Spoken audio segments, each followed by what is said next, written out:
Welcome to Queer Coded Country, where Yeehaw meets Yes Queen. A podcast about growing up in the South and realizing that it's pretty dang queer. I'm Tucker. And I'm Hunter. I'm Torrance. You're giving Sissy. Well, bitch, I'm Torrance. Torrance. You're Captain Torrance. No, but I'm Captain Sissy tonight. I mean, you are looking fab and fierce and ready to cheer on the team, baby. Absolutely. Honestly, so obviously I ordered this before because we're talking about sports. Yes. And when I saw this said sissy, it was so perfect because one, I'm a sissy faggot. Yep. Two, I have an estranged sister that I used to call sissy growing up. And then it converted into like sister, but she was also a cheerleader, which is also part of what we're going to talk about tonight. This is a deep cut. This is a deep cut and a high cut. There we go. For the listeners, I'm touching my leg and all my high cut skirt all the way May, which we'll get back to that. Sports. Oh, we are out the gate strong. I know. If you know all the way May, you're in for a treat. You're a title holder. You're in for a treat. But first, we got to go there in the tradition. How's your mom and him? Oh my gosh. Okay, well, the other mother. Obviously, mother is Casey. But the other mother monster. Mother monster. Mayhem has been out for a couple of weeks now. The album, I will say, like, I was so expecting a one type of album, but after listening to Gaga talk about like the album itself, and like her perspective and like the work she put into it, I listen to it now and I'm like, this is why I fell in love with Lady Gaga. Yeah. Here's the thing. I'll be honest. I'm so loyal to certain queens. Yep. Casey, Beyonce, Gaga, now Doechii. Yes. Like these women do no wrong in my eyes. So even if she literally put out a Wiggles album, I'd be like, that's the wiggliest Wiggles wiggle album I've ever heard. 100. And I would defend it to the fucking death. Also, I just want to thank you for coming to my volleyball game last night. Oh my God. Which wasn't planned. No. But also is the perfect timing for us to be talking about sports. I'd like to get your take on the Gotham Gay Volleyball League, in which you've been around a few times. People are great. But I do think it's, I'm actually trying to think, like, I see how committed. You didn't pay attention to the game at all. Why don't you just say that? I didn't pay attention to the game. I was putting you on the spot, testing you because I played really great last night. No, and John played really great last night. I saw a lot of greatness out there on the court. And tell me about it. But describe it in detail. You know what? Well, I know that John got a double-double. Oh, and you sure there were do? a lot of kills. And there were some really good assists. I will say, like, I loved seeing the committedness of the people on court. I've got bruises from last night. Oh, yeah, absolutely. And to know that, like, these are queer people, like, living their, like, life and, like, maybe potentially, like, living out some sort of, like, fantasy that they didn't get to live out in, like, earlier years of their life is very cool. It's very community based and I ship it all the way. Yeah. And also I would like to say that I was expecting like after game snacks. Yeah. Like, and you didn't have those. Well, this is something that I want to talk about when it relates to sports. I don't necessarily think that I need to be in the sport, but you know who would be great? Team Mom. Okay, it's me. Speaking of Team Mom, you told after the game that when you and Brian sat down, you looked out to the team, which John and I wrote on and our friends, and you were like, okay, so which one's yours? Yeah, like I just said, which one's yours? No, like Team Mom. Absolutely. Like we're here, we're going to be on the sidelines for a little bit. We got to watch this game. Yeah, okay, but also Team Mom, next time I need snacks. But you know what else I think you would specifically be really good at? What? A sports announcer. Oh, baby. Honey. The commentary. Commentating on every move. Because let me tell you something about the Germantown topper. We didn't even talk about what you're wearing. You're giving Butch Queen, mask, sports, mesh, football, Germantown topper. It is. And you would not miss a beat. The Germantown topper doesn't miss a beat. No. There wouldn't be a thing that happened on the play, on the court, on the field, on the whatever the fuck else the things are that you would miss. I think, you commentating on Olympic ice skating duets or couples or pairs. Oh my God. Bitch. No, I literally... Should we? We need to manifest this. Yes. We have no credibility. Yes. We'll take a prelim at this stage. Yeah, we don't. Honey, we'll take the 4th grade upstate New York elementary school ice skating championship. Just like we'll judge pageants. Yeah. We will commentate on sports, specifically ice skating. Make our way up through. You're talking about commentating. Yeah. Like, I think if we need to kick this off, we need to kick this off right, as if it were a true sports event. Well, and at a true sports event, you would sing the national anthem. Right. And we are not going to sing as much as I know the title holders want us to. Mm-hmm. But the next closest thing is to do the Pledge of Allegiance. Okay. So, absolutely. I think I'm going to tee us up to do the queer-coded country Pledge of Allegiance. All right. If I was a sports announcer, this is how it would go. Okay. Attention, queer-coded country title holders of the world. Please stand for the Pledge of Allegiance. I pledge allegiance to the flags of the queer-coded states of America and to the safe spaces in which we grew, one nation, under Casey Musgraves, indivisible, with yeehaws and yes queens for all. Let's play balls! Did I just show my nuts? Your bloomers? My bloomers. The bloomers. Bitch, I got bloomers on. Finally. Oh, yes.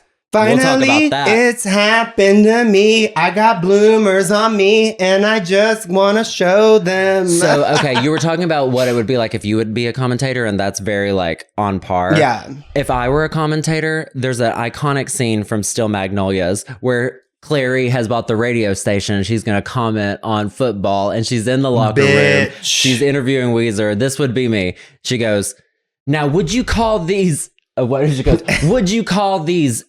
tights more of a eggplant or an aubergine? And that would be me. That would be me. I'm commenting on the colors of the outfits. The colorway. Yes. So anyway, okay, we're talking about sports. Yep. We got to start with the sports history. Yes. So let's talk about, like, what sports did you do? What was your relationship to sports? What was the culture around sports in DeWitt? The sports culture in DeWitt was very, like I said, omnipresent. It was built around... the calendar year is built by sports. It's honey, not the calendar year. Yeah. It's football in the fall, basketball in the winter, baseball in the spring. And then I didn't do any of it. Like I did do like spring, summer. I did do spring, summer. I did play baseball, and I was always right field. That's where they put the bad people. Yeah, that's where they put people to pick flowers and make daisy chains on their head. Honey, dandelions out in right field. No, truly, I was out there singing shimmy, shimmy, cocoa puff, shimmy, shimmy. I was doing dances all the time out in right field. I was entertaining myself while the sports were happening. Yeah, the Bono and Jonesboro sports culture was also omnipresent, as you've said. Yeah. And it was everywhere, right? Like, it was the culture, which, wow. But also, my dad was like a sports icon. Right. A big baseball player. Big baseball player. I have all of these in my hometown. I can't stop. Yeah. I have all of these like photographs and like articles clipped from newspapers or whatever about like how my dad was like this true baseball like star, right? And so I grew up in that environment, and like sports were in our DNA. It was who we were. And honestly, like everywhere we went, there was never a baseball field or, anywhere we went that people didn't know who my dad was, like in the state of Arkansas, from like his past as like little protege. Yeah. and they called him Doughboy, which is fun. Oh, wow. And they'd be like, oh, there's Doughboy. Yeah. And so I'm like, I'm little Doughboy. Oh, cute. But they called me Easy Mac because I loved Easy Mac. Not Doughboy and Easy Mac. I've never connected the dots. I've also never heard that you had a nickname of Easy Mac. That's what the baseball team called me. Stop. Easy Mac. Because that was all I ate. That's kind of a fun thing about sports culture, though, is the nicknames that people give you and all of that. Like, that's kind of fun. So growing up, mine was Queerbait. Not queer. That's what they called me in 4-H. They called you faggot. Yeah. On the field. Okay, so anyway. You were deep into it. Deep. Yeah. I was in a deeper well of sports. I tried. I just never was really into it. Like, I was never really competitive about it. Yeah. I remember it being kind of fun, but I just never, for some reason, I really never got into it. And then once we got into 7th and 8th grade, the options were you have to be in athletics or PE. And so I remember they were like, what do you want to play? Yeah, what do you play? And I only chose basketball because I was taller for my age. And so everybody was like, oh, you should play basketball. You should play basketball. Yeah. And I was like, I'm doing basketball only. And I'm not doing football because I was terrified of the physical violence of it. So that's kind of what my relationship to it was. I feel like I have to do this in order to deflect from I know that I'm gay and also taking tap dances, so shuffle steps. Yes. So I have to balance it out with a sport. So I did basketball and then did it all semester until basketball season, and then broke my pinkies. So I didn't get to play the actual your pinky season. Fingers or pinky toes? So we were doing both of them? We were doing a drill. And no, you broke both at the same time. Yes, no, literally, literally. They're still kind of fucked crooked? up. I could never say crooked growing up. I would say cookered. Yeah. Are your pinkies cookered? They kind of see how they're there's kind of like a jump space. Scare. Yeah. Jump scare on the play. So basically I was doing a drill of dribbling, and obviously you're supposed to be looking forward when you dribble, and I was looking down and I ran into someone that was right in front of me, and then I did the drill again and I was like, something feels really funky on these basketballs. And then I looked at my hands, and literally it was a 90-degree right angle on my hand. And both of them? Yes, both of them. And my coach said, oh yeah, I think you need to sit this one out. And then, so while we were waiting for my mom to come pick me up from 7th period and waiting in the coach's office, he goes, yeah, sometimes if you don't get enough potassium, they'll sure do that. Weird. And that was my last interaction with sports. Potassium. Yeah, exactly. Yeah. And turns out it had nothing to do with potassium. It had everything to do with the fact that they were broke as shit. I can't even respond to this. It's so ridiculous. No, but this is just setting up what my relationship to sports was.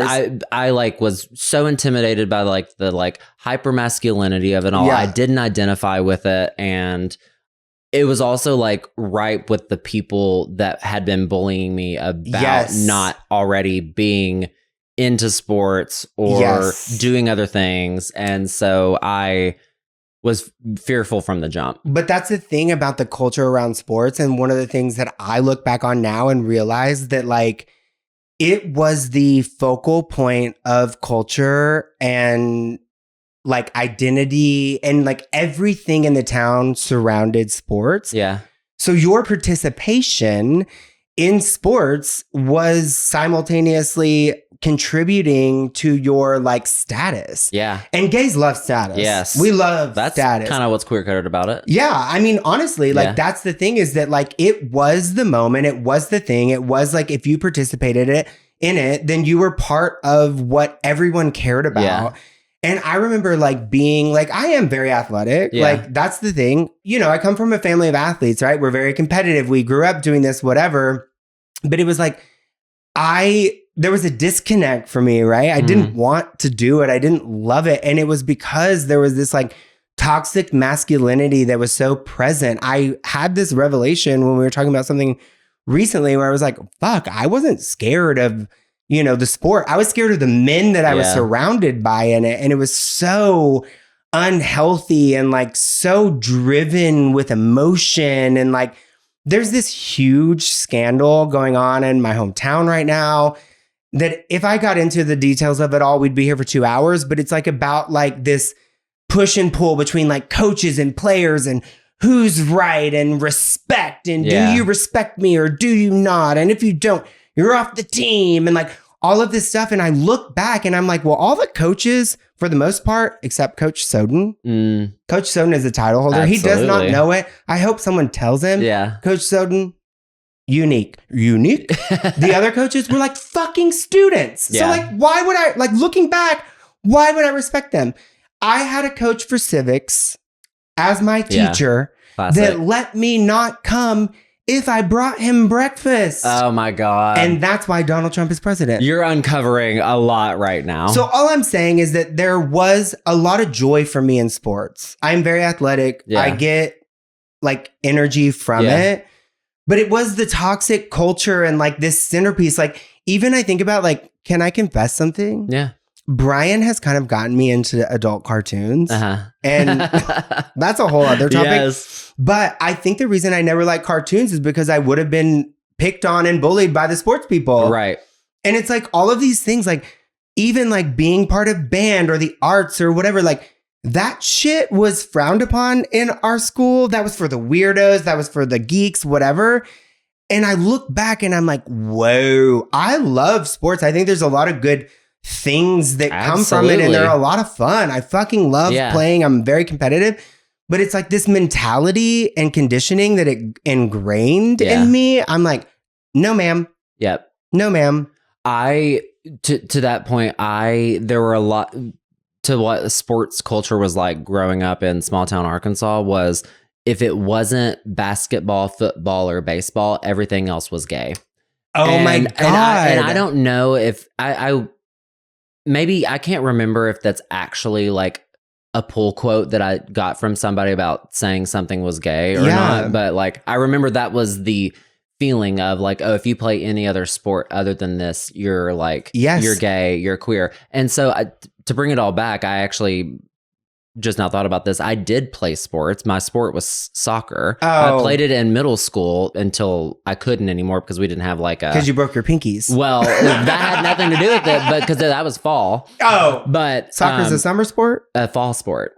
I broke basketball was winter. So I broke it in the winter. The seasons are changing. Yes. But I played it a lot, but I remember everybody always saying like, soccer, that's gay. queer, like gay, like well, honey, they're hot. They're hot, but it was just like we had no perception of international sport at that time. We were so we could barely read. Exactly. Well, so we could read, we couldn't math. And I played soccer a lot and I loved it, but we couldn't do it anymore because we didn't have a school team. Yeah. Well, that was the thing too. We got a school soccer team like senior year or something. But I think I've mentioned this on the pod before, but even my sister played, my Sissy, estranged, played sorry, not sorry, played volleyball growing up. So I was always around it and I fucking loved it. And so I went on to play club in college or whatever. And now I play in the gay league.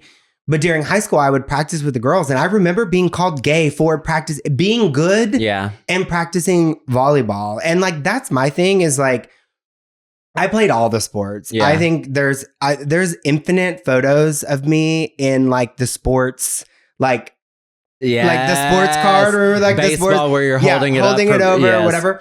But I think for me, it was like, I grew up in this sports environment and it was such a part of our family. It took me finding the right sports. Yeah. You know, like I eventually found a love for volleyball. I found tennis. Honey, I love tennis. Yeah. And I was good. And it was like, okay, finally a sport that I can be good at and not be scared to go to. Yeah. That's like another one that was like classified as gay. Yeah. And I honestly, like, I feel even weird even saying that, but I feel like that was the perception at the time. It was. That's the culture we grew up in. And that's what we're talking about. Right. And if it's not exhibiting aggression or like physical contact or anything like that, it's very much like this is a tier 2 sport. Yeah. If there's no violence, we're not interested. Right. And that's on toxic masculinity. Yeah. The other part of it too, which is like very present in this hometown drama, is like the parents' participation in it all. And I'm laughing because obviously my dad was always the coach. Yeah. And Marshall, laid back. Yeah. Opposite of me. Very Marshall's laid back. chill. Yeah. Marshall's even kill. He's not, he's really chill. Stacy, no chill. Okay. Not a goddamn bit of chill. In tennis, And we love her for it. We do love her. But tennis is a sport where, it's kind of quiet on the sidelines. I was thinking, this is, yes. You don't really hoop and holler. You don't harass the refs in tennis, right? And so I found this love for tennis and I started playing and I got really competitive. I was taking lessons. Even after I got my wisdom teeth out, this is how ingrained in lessons that I was. I had a Venezuelan coach. And he would always say, move your feet to the ball. Move your feet. And after I got my wisdom teeth cut out, that's what I was repeating. The videos that they show, that's what I was repeating. Anyway, it's like district finals senior year. Mom is like on the sidelines. And in tennis, when you double fault, it means you miss like 2 serves in a row. Every time I would double fault in this match, my mom would be like, oh my God. Oh God. Oh, not a double fault. Not a double fault. Stacy's going wild on the sidelines. Clearly, I know where you get it from. I'm out there fighting for my life. Yeah. Literally. And then at one point, I heard her say, I'm paying too goddamn much for these lessons to be double faulting out here. And I, Hunter Poole, looked at my mother and I said, get the fuck off of this court. Literally, I was like, if you can't behave and shut the fuck up, then go sit somewhere else. Wow. When did you become a rule follower? Honey, I was like, it wasn't about the rules.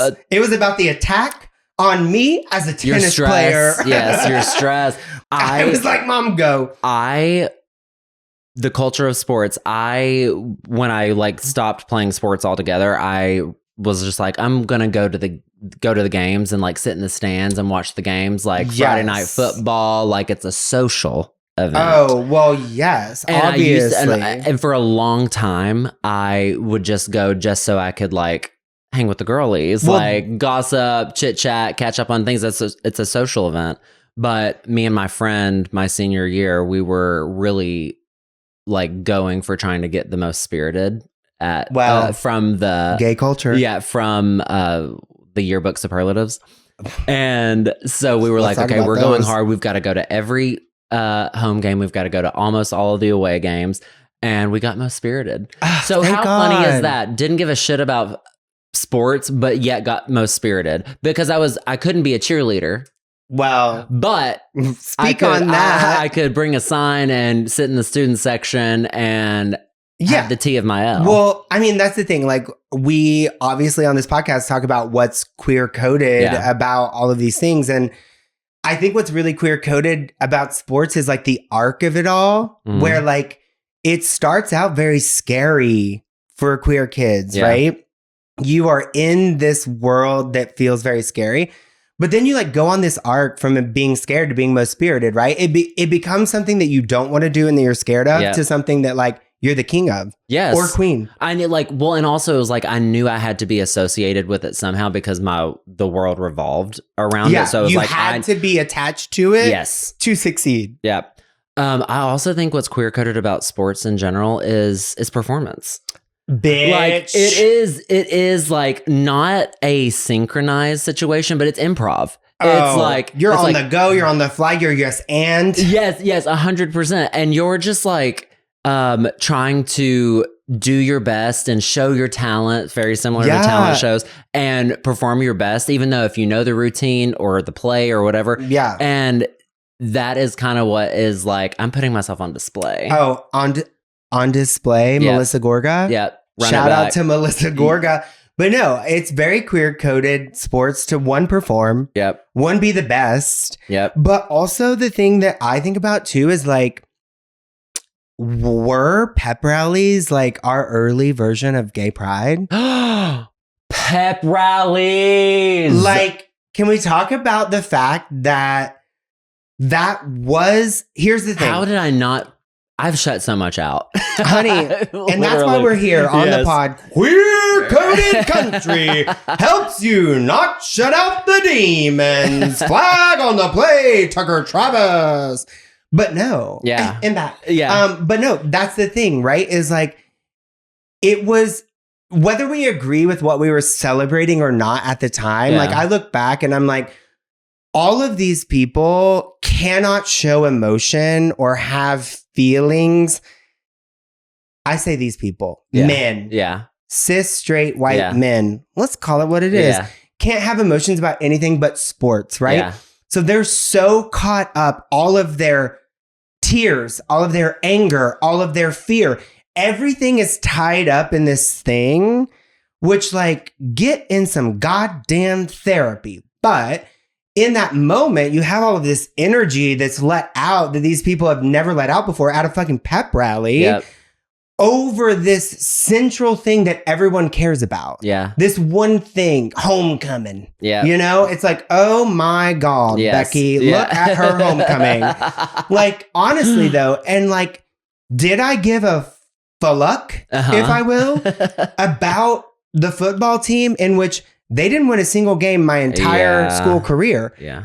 No. Did I care about the pep rally?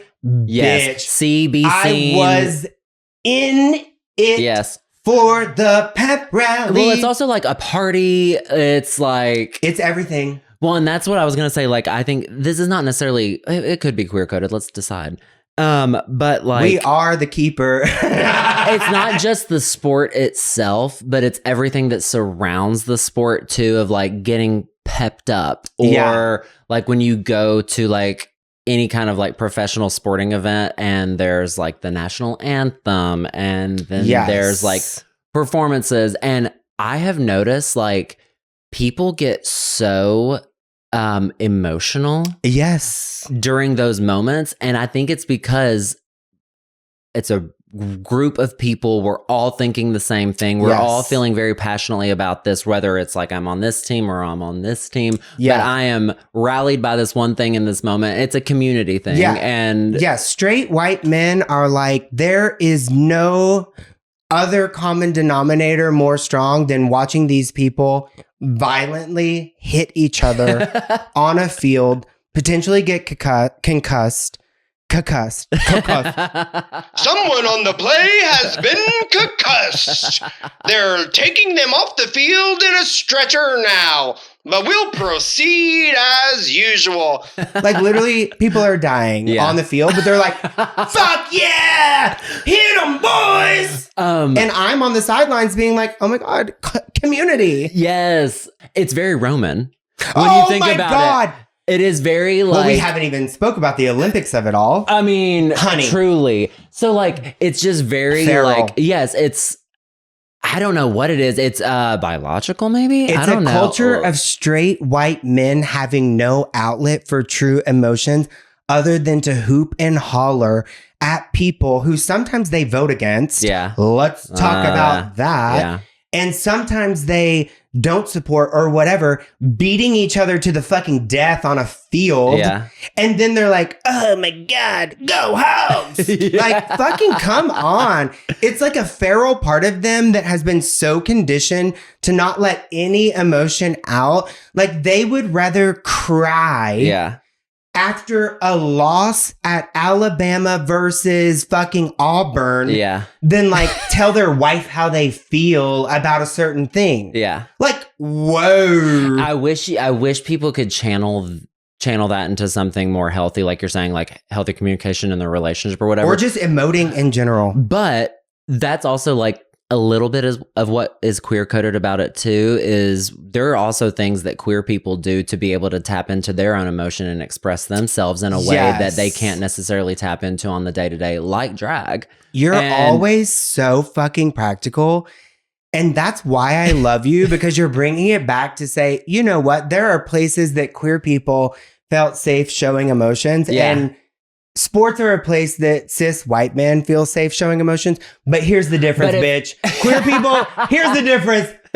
Queer people get in therapy. Yes. Queer people move beyond those spaces. Right. They don't just only allow these things to sit on the football field with a flag on the play. But like, it is like there are little ways that a lot of people and that like come through in the queer community of like, I can do this to be able to communicate in a way that I can't normally communicate if I'm at my 9 to 5. It's certainly an outlet for people. I don't want to take that away. Yeah.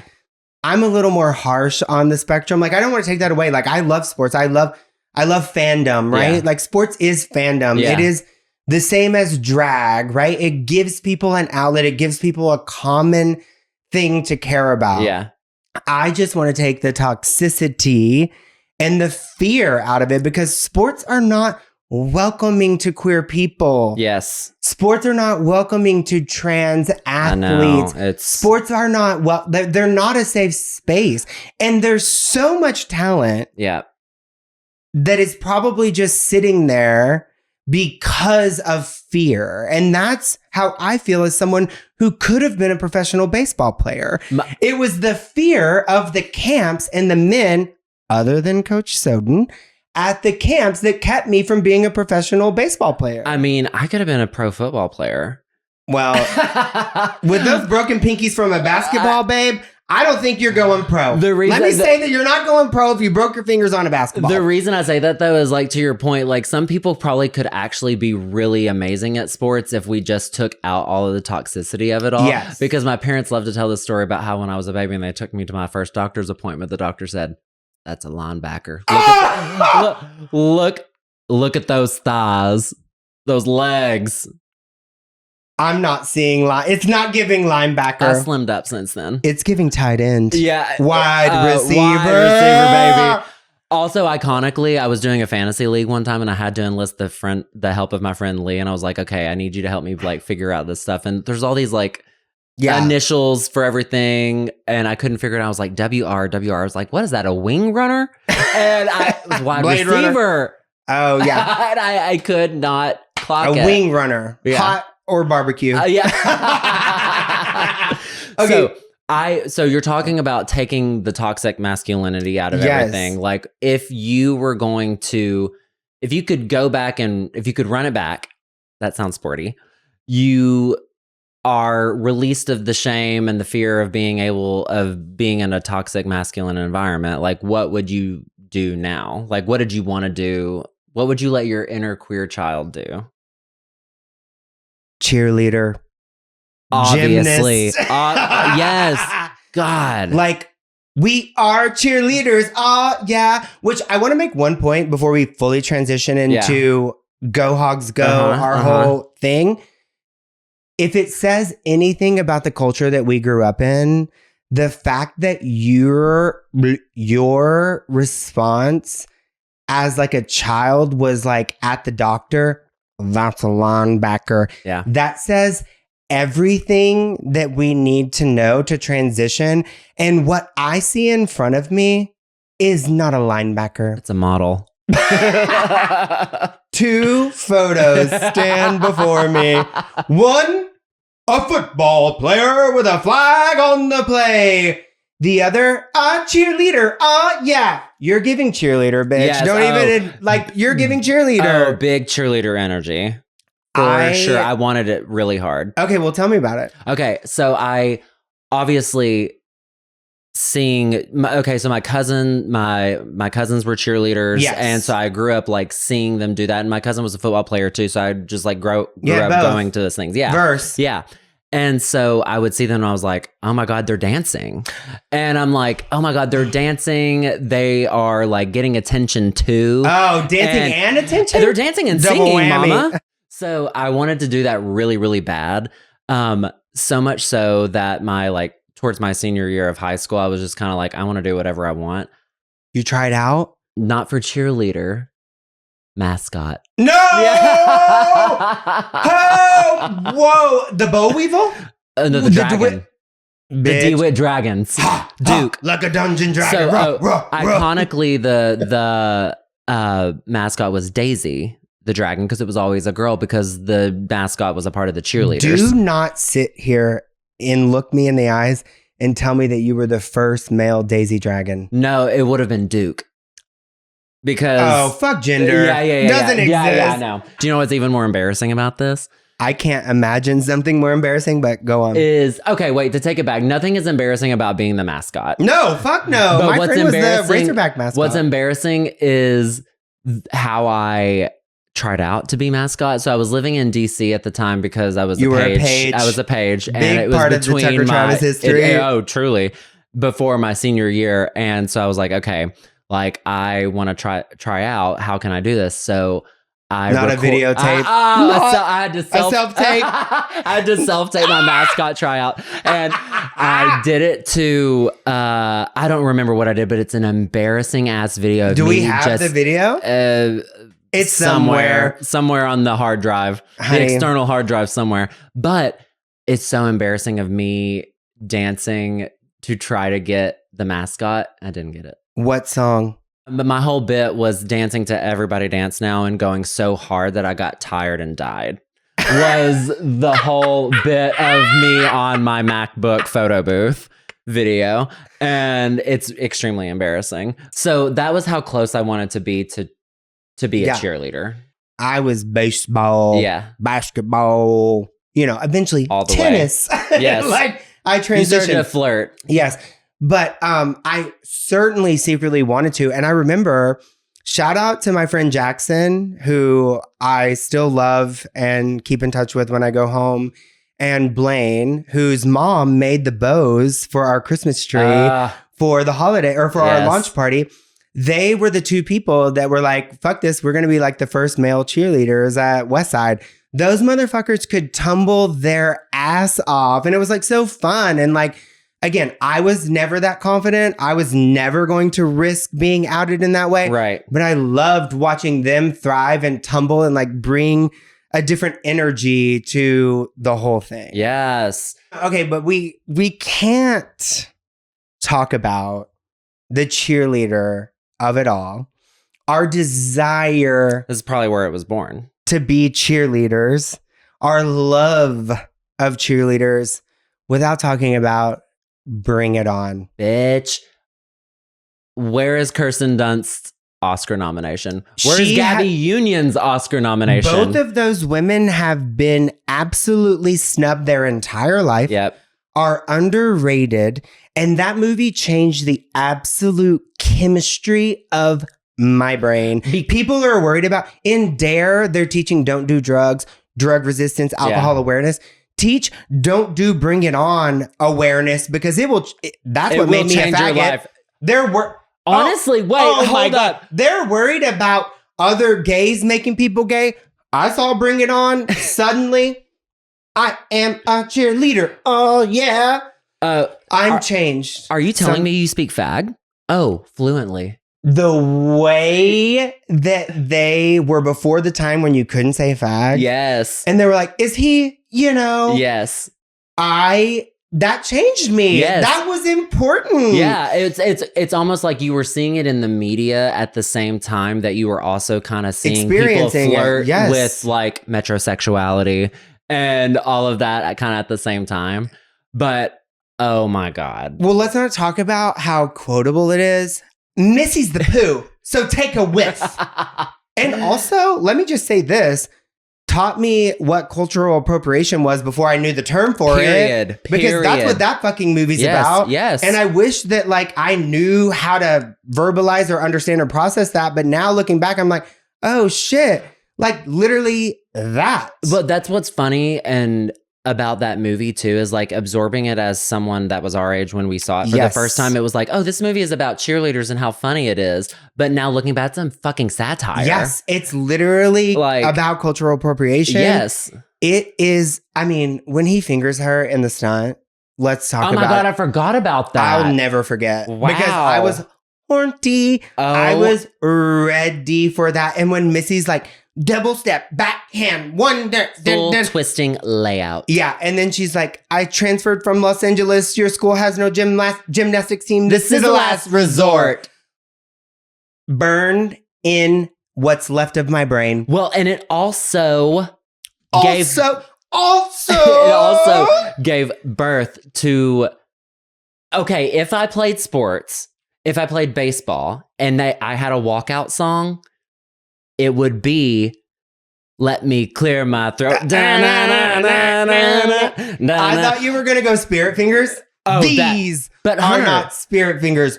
These are Spirit Fingers. But how funny is that though, Hunter? Because I'm just now clocking it together. Like we wanted to be cheerleaders, and this was so influential on our life. Mm-hmm. At our college bar Z, they used to play "Let Me Clear My Throat." The Oh my god, we would do it. We would do it. We would do it. We would do the Clover choreo. Oh my god, I honestly like that movie is so good, and also. When John and I play volleyball together and like when we've been in the league to speak of sports, at the end of the season, we'll be like, second place? Hell yeah! Like when they like, hell yeah! Lost a note card. Second place? Hell yeah! It's like so pivotal in my life. But also I have to say, I listened to an interview with Gabrielle Union last year. And she was talking about just like her, experience in Hollywood and all of these things. And she said something that is literally burned in my brain. And she said the dodos are not fettered by anything.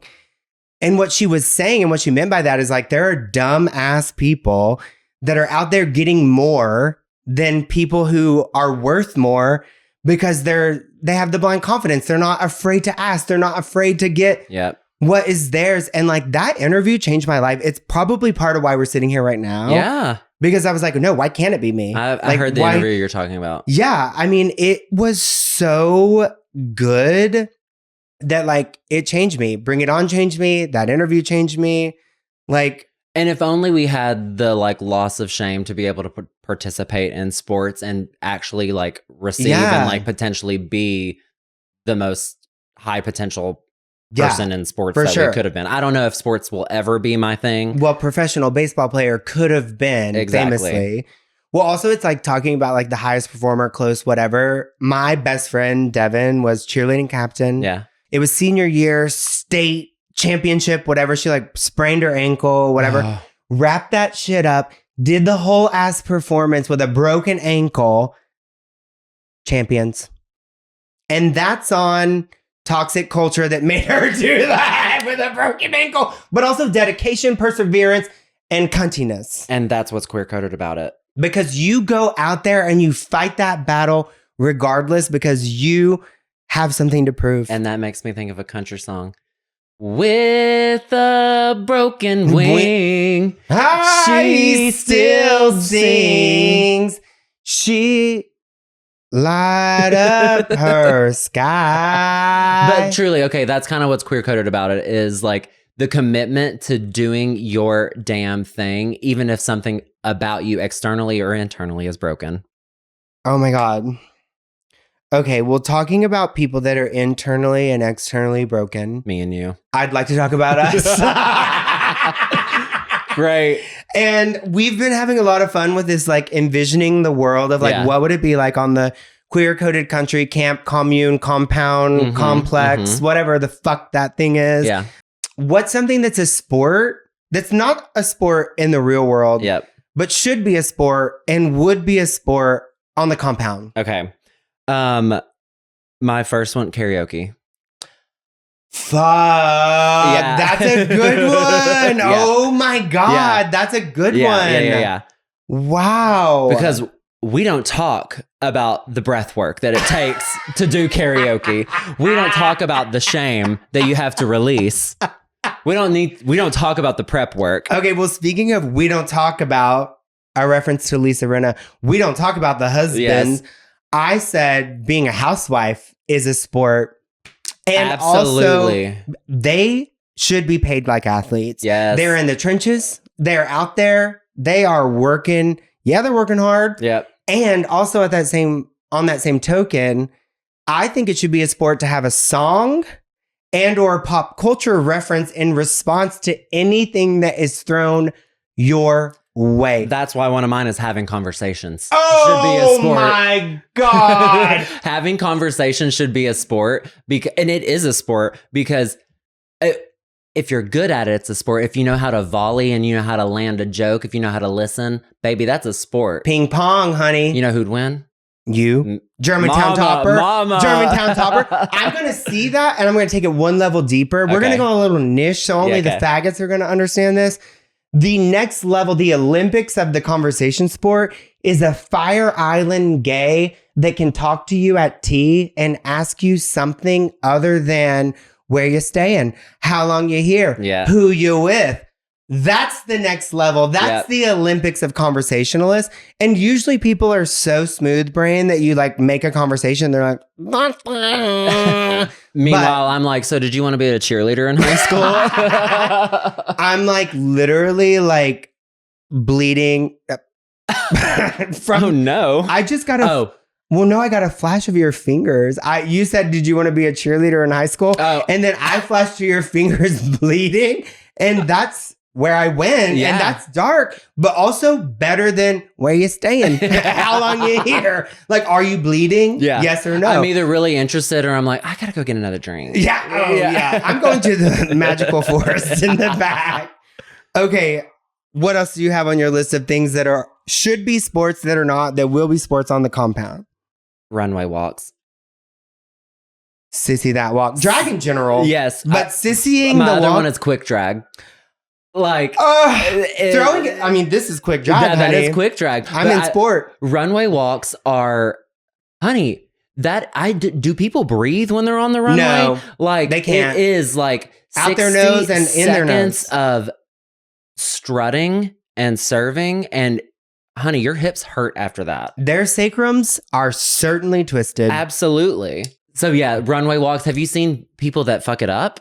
It's with like, the heels. Baby, come on, honey. That's also a sport. Yes. Well, hey, other things I've got on my list that I think are very important. I think on the commune for our title holders, our coordinators, a sport is circling back and or taking it offline. Oh, mama. Like, how often are we two very talented, charismatic. Sound it out. Yeah. Charismatic. Her milky white breasts. Charismatic people. We spend our life circling back or taking it offline. And I want to reframe it on the compound to where it's not negative. Oh, no. I mean, we're just circling back. We're just circling back. That's what we call in a conversation, circling back and being able to bring it back and making a call. Not afraid to reference. Referencing. The last thing I'll say is I do also think that it should be a sport to be able to read people based on their astrology or like their tarot. Like when you meet someone and you're like, what's your sign? And they're like, Gemini. And you're like, oh, well, let me tell you about it. Yeah. I love that shit. Yeah. I'm very into that shit. Yeah. And I think that people should have sports around it. Yeah, I would. Are you talking about TikTok astrologers and tarot card readers? I'm talking specifically about my friend James Loop, a very talented poet and tarot card reader. More pointed. There we go. Oh my God. Not the pointed toes. You know, my mom used to literally be like, point your toes, bitch, to my sister. Estranged sissy. Oh my gosh. To my estranged sissy, pointing toes. Point your toes. Always pointing the toes to the estranged sissy. Well, I want to say that what is maybe, I said, actually, you know what? I want to take something back that I said on like episode 1 or 2. Oh, we're throwing that far back? Yeah. What'd you say? Because I said dancing is a sport. And I'm not saying it's not a sport. I think it is very athletic, but I would like to squarely set it in the arts because it should not necessarily be classified as just a sport. And I am while sports was happening, I was very pro arts. And if that's the one thing I could change about it, is equalizing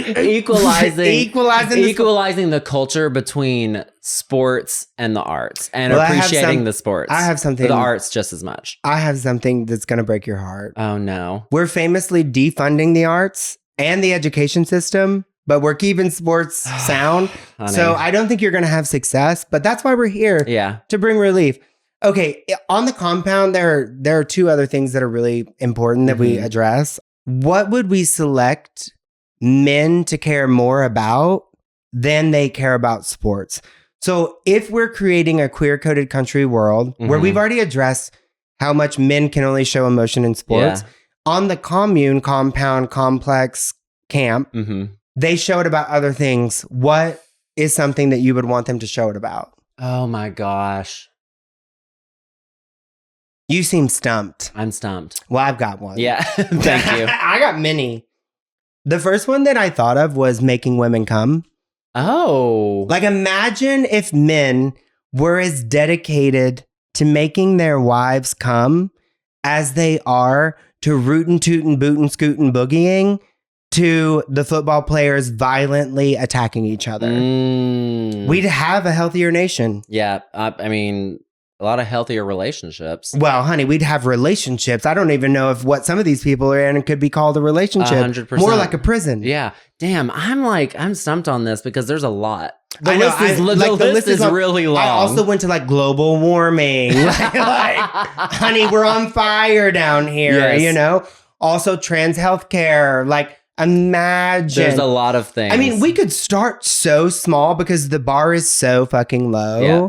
But the one I, in this moment, care the most about is like, I want more people to experience body shaking orgasms. Mine is, I wish they would become more comfortable with exposing themselves to new things.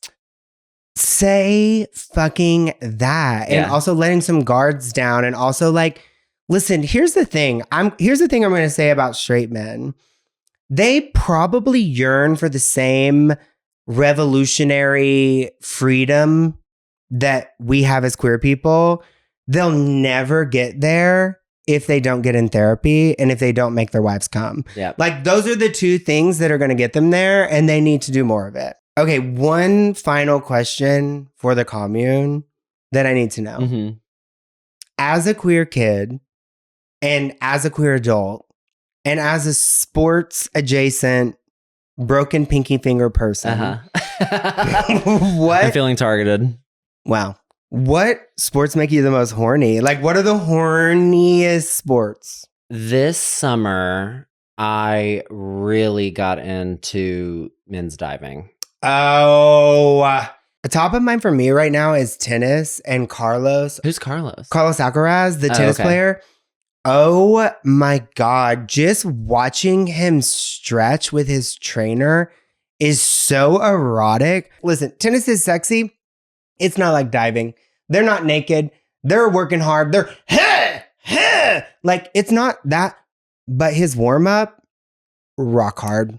I am going to undo everything we just talked about and just say rugby. It's probably the most aggressive and hyper masculine. Although I do think because it is far more European, they're a little bit more in touch with their emotional sides. I don't know that for sure because I'm not European. Well, but, gay or European. Yeah, exactly. Exactly. But rugby. Okay, well, let me tell you my rugby story. Oh. I was in high school, maybe college. I don't know. I was in Mexico with my family. And I met this family from Canada, and one of the guys played rugby, and I could tell he was Canada, famously in Europe. Well, French. Yeah, oui. Oui, oui. Well, I saw his wee wee, and that's where this is going. So I knew he was a little something, and we decided to go out. He's this big butch rugby player. We go to the bars. We go like downtown Puerto Vallarta because my family's staying at the resorts, whatever. We like get fucked up. I think I was in college. Like, I think I was a senior in college. We go back. I'm like, literally, like, I think this man is maybe gay, whatever. Well, we fucked on the beach. I fucked a Canadian rugby player on the beach, and that's why rugby is gay. And the last one I'll say, the like fight weigh-ins, that's erotic. When they're up there on the scale, looking at their weight, a gay culture trauma, looking at your weight, and then face to face, dick to dick with these men, like trying to exert dominance, honey, that's queer coded. Yeah. It makes me rock hard. Well. And so did the Canadian rugby player. Well, hey. It's that time of night. So if you had to sum it up with parting shots, what would they be? I think that what I want to do is like, what's the culture of sports we're leaving behind and what's the culture of sports we're taking with us? Yep. What are the meaningful things? I think we're clearly leaving behind toxic masculinity. Yep. We're leaving behind people's only ability. I said people, I meant cis white men's only ability to emote in general on sports. We're going to emote to everything, right?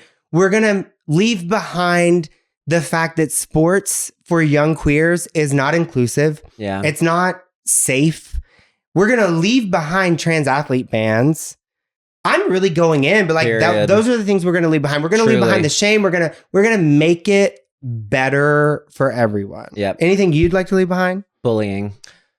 And I think part of it is like the first time I ever was punched in the face was 6th grade in the locker room. And I just remembered that. And that was bullying. Yes, 100%. I think this is a problem beyond sports, clearly. Yeah. It exists in a lot of spaces, queer, not queer. But it does prevent a lot of people from actually being able to excel in something. And the ball is life mentality. Like, honey, balls are life. Suck them. Take a moment to suck some balls. Yeah. And let's change it to balls is life. Okay. What are we keeping in our queer coded world about sports? You kick us off. Well, my first thought was tailgates. Like, honey, that's queer coded. Getting fucked up with your friends. Absolutely. That's a social chair. That's a social activity. Yep. The next thing I thought was Super Bowl performances. Yep. I mean, we don't have the time. We don't have the time so or the many. energy.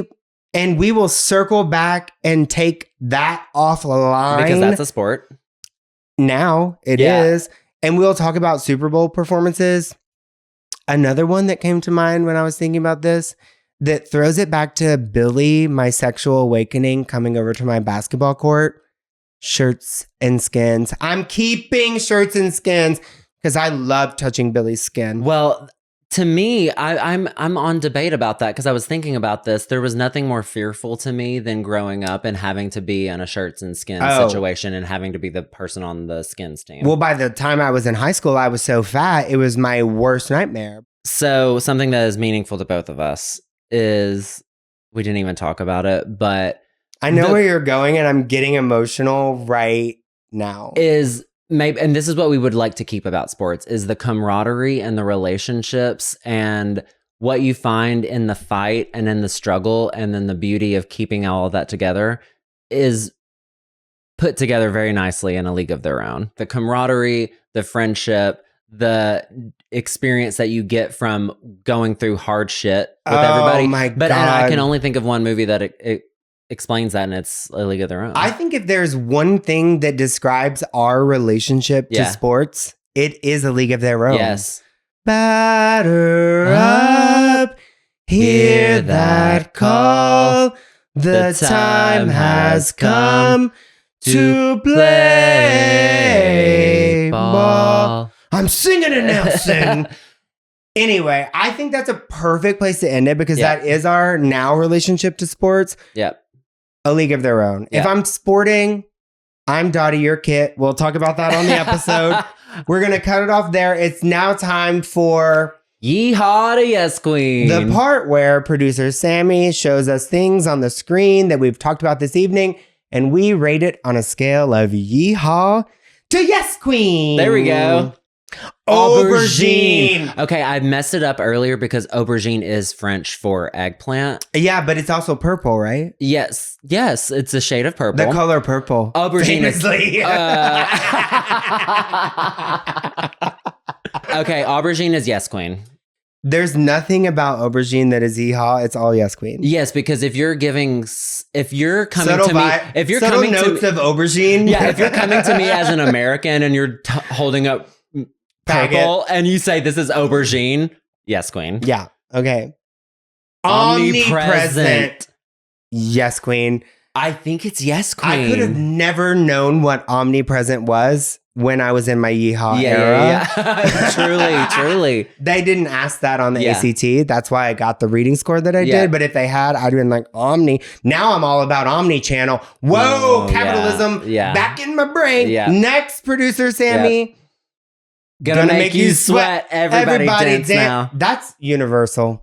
That is universal, and it's the crossroads between Yeehaw and Yes Queen. And honestly, you were a yes ass queen faggot when you did a fucking self tape of you dancing to that until you died. Yeah, I died. I die. Yeah. We used to say that in college. I die. And yes. And then you died I in literally the video. thought about that the other day. Okay, well, honestly, that's the perfect intersection of both of those things because faggot. Yeah. Faggot athlete. Exactly. Yeah, that's me. Shout out to all the gay athletes. Shout out to women who don't get the respect they deserve in sports. Shout out to trans athletes who are being attacked. And shout out to Tucker's pinky fingers who may never be the same. And shout out to the people who are still continuing to try to be in sport, even though all of those things that Hunter just listed are defying against you, and you're doing the work, and thank you, and you're a hero to us. And with that, we say, y'all come back now, you queer. Queer Coded Country is created and hosted by Hunter Poole and Tucker Travis, produced and edited by Sammy Junio.